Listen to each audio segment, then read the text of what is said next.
طلحہ احمد صاحب نے وطروں کے متعلق یہ سوال پوچھا، وہ کہتے ہیں کیا وطروں کے بعد نوافل پڑھے جا سکتے ہیں؟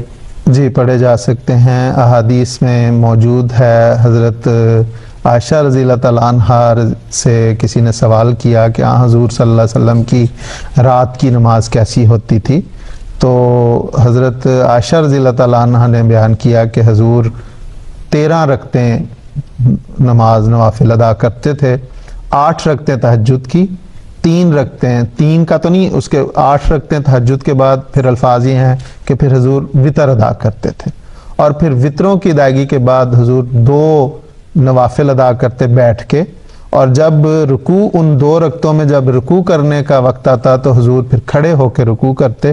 تو یہ، اور پھر اس کے بعد یہ بھی وضاحت موجود ہے کہ پھر جب فجر کی اذان ہوتی تو اذان اور اقامت کے درمیان حضور پھر 2 صبح کی جو سنتیں ہیں وہ ادا کرتے۔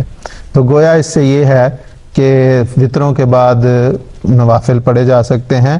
اسی طرح اور کئی واقعات ملتے ہیں حضرت ابوبکر رضی اللہ تعالیٰ عنہ کے متعلق کہ حضور صلی اللہ علیہ وسلم کے جواب دریافت کرنے پر حضرت ابوبکر نے عرض کی کہ حضور میں پہلی رات کے پہلے حصے میں وطر پڑھ لیتا ہوں۔